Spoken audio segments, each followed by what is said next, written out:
Olá, como vocês estão? Eu espero que vocês estejam bem, que estejam se cuidando direitinho e que possam estar em casa.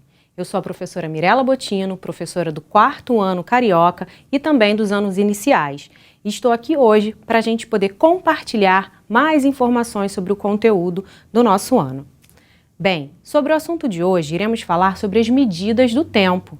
Isso mesmo, medidas do tempo. Então vamos aproveitar o seu tempo e o meu tempo para juntos conseguirmos investigar um pouquinho mais sobre esse assunto. E o que são as unidades de tempo? Como elas surgiram? Antigamente, há muito tempo atrás, o homem primitivo utilizava o Sol e as estrelas para ter uma ideia do horário. O primeiro relógio inventado pelo homem foi o relógio solar. O relógio solar utilizava a sombra projetada por um pino ou uma placa e, a partir das linhas demarcadas no solo, o homem podia ter uma ideia de que horário seria. Atualmente, temos diversos aparelhos que têm a função exclusiva de medir o tempo. O mais utilizado é o relógio, que marca exatamente as unidades de medidas de tempo, estando disponíveis em versões e formatos analógicos e digitais. Os relógios analógicos são aqueles que possuem os ponteiros, e os digitais são aqueles que só têm o desenho, a escrita do número. Existem diversas unidades de medida de tempo, como, por exemplo, o segundo, o minuto, a hora, o dia, o ano, uma década, o milênio. Existem várias outras. E a gente usa essas medidas de tempo para a gente determinar quanto tempo a gente realizou uma tarefa, um compromisso, para a gente poder se organizar melhor e se planejar melhor. O segundo, a unidade de medida, foi adotada como padrão, sendo a unidade de medida padrão pelo Sistema Internacional de Medidas, ou seja, todo mundo considera os segundos como a sua unidade de medida de tempo padrão. Vocês já sabem que 1 hora tem 60 minutos, e que 1 minuto tem 60 segundos, e que um dia tem 24 horas. Vamos entender isso melhor. 1 hora é o tempo necessário para que o ponteiro dos minutos possa dar uma volta completinha no relógio. Nesse slide temos um relógio analógico, ou seja, um relógio com 3 ponteirinhos. O primeiro ponteiro que nós vamos falar é esse mais compridinho aí, o vermelhinho. Esse ponteiro ele é o mais rápido, pois ele indica os segundos. O ponteiro dos segundos, quando chega no 12, depois de andar todo o relógio, ele completa 1 minuto. E aí a gente vai falar de um outro ponteiro, que é esse aí também compridinho, porém um pouquinho mais grosso. Esse ponteiro ele marca os minutos. E quando ele passa também por todos os números e anda por todo o relógio, ele vai completar 1 hora. E aí, a gente vai falar do ponteiro das horas, que é esse menorzinho aí, mais grossinho. Ele indica as horas. Bem, se você já sabe que um dia leva 24 horas, a gente pode compreender que para o relógio completar 24 horas, é necessário que ele ande 24 vezes, que o ponteiro das horas passe 2 vezes por todos os números do relógio. Dentro do slide, a gente tem um relógio analógico e o digital. O digital mostra, como eu falei para vocês, o desenho, a escrita do número. Então, temos aí 10h30, 10 a hora, e o 30 refere-se aos minutos. Você sabe por que o nosso dia tem 24 horas? O nosso dia tem 24 horas porque é o tempo necessário que o nosso planeta Terra tem para fazer um movimento de rotação. Ou seja, é um movimento que ele faz para dar uma volta em torno dele mesmo. Então, nosso dia tem 24 horas, que é a mesma coisa que a Terra leva para girar ao redor dela mesma. Então, como se formam as semanas e os meses? Já que agora já estudamos um pouco sobre os minutos, segundos e a hora. Bem, já sabemos que um dia tem 24 horas, que é o tempo que a Terra leva para girar em torno dela. Vocês sabem quanto dura uma semana? Uma semana dura exatamente os dias que a Lua necessita para mudar de fase. Nós temos 4 fases da Lua: a Lua cheia, nova, minguante e crescente. E cada fase dura 7 dias, que é exatamente o tempo que dura uma semana. Vamos ver isso com mais detalhes no nosso próximo slide.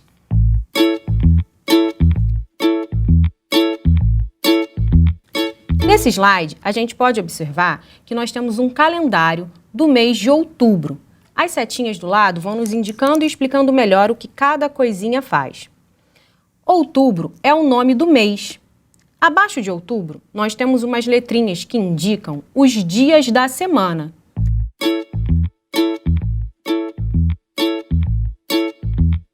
E eu vou explicar cada uma delas para vocês.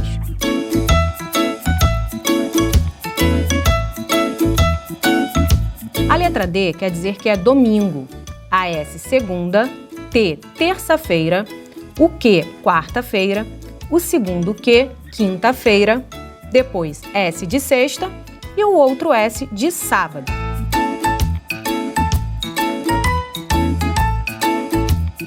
Esses são os dias da semana: domingo, segunda, terça, quarta, quinta, sexta e sábado. Abaixo dos dias da semana, nós temos aí as quantidades de dias que esse mês tem. E abaixo dos dias, nós temos as fases da Lua.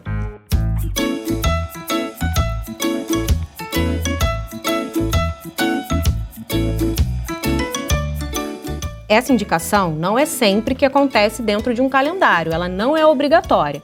Nesse calendário que temos aí, nós temos as fases da Lua. Lembrando que não é obrigatório conter isso dentro de um calendário. Eu coloquei também uma estrelinha do lado de umas informações. Essas informações nos indicam datas comemorativas e também feriados.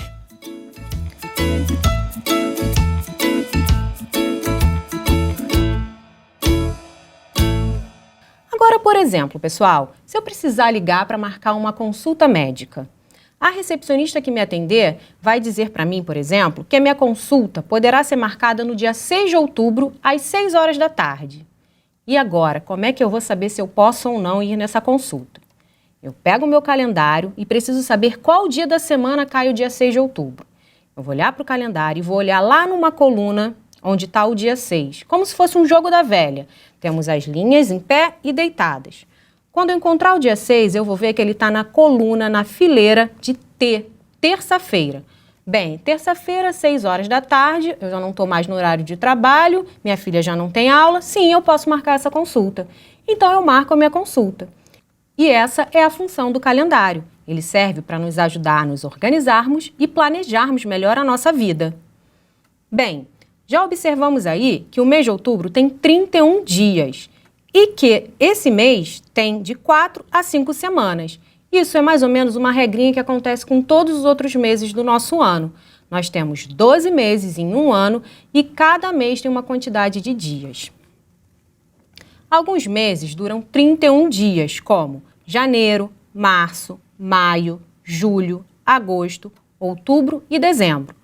Outros meses duram menos, têm duração de 30 dias, que são os meses de abril, junho, setembro e novembro.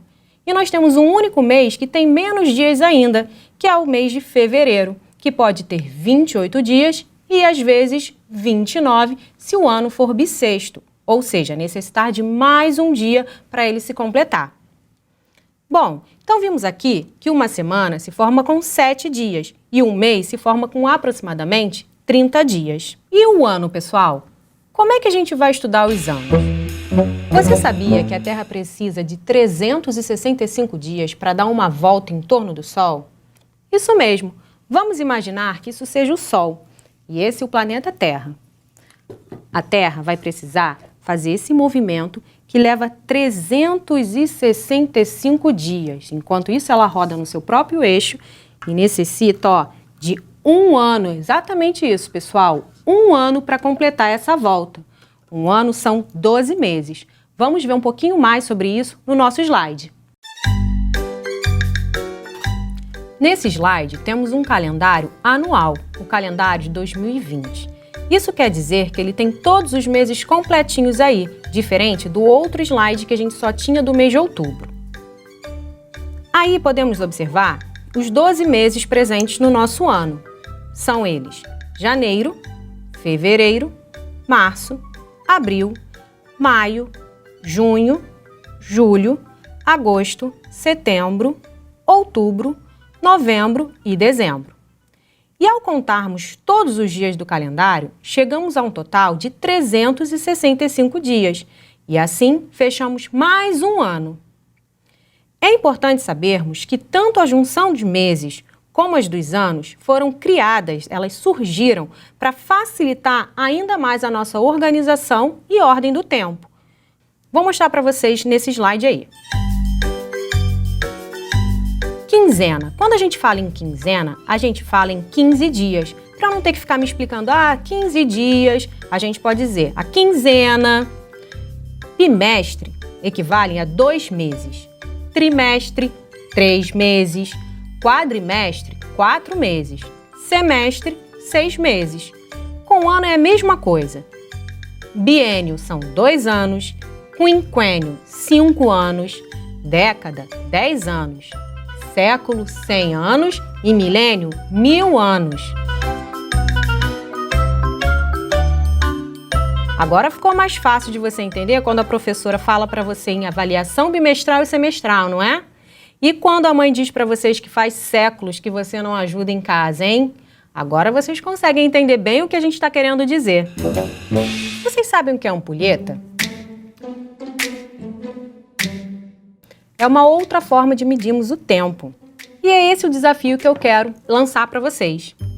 Eu queria que vocês criassem em casa uma ampulheta com material reciclado. Isso mesmo, aquela garrafinha PET pequenininha que vocês não usam ou que já iam jogar no lixo, vamos precisar de 2 delas. 2 garrafinhas PET daquelas pequenas, cola, areia ou farinha, fita adesiva e a ajuda de um responsável para furar as tampinhas com um prego e um martelo. Atenção, o responsável que deve fazer essa etapa. O desafio é simples. Vocês terão que fazer um furo nas 2 tampinhas, irão passar a fita durex e colocar areia ou farinha dentro de uma das garrafinhas. E aí vocês estarão criando a sua própria ampulheta.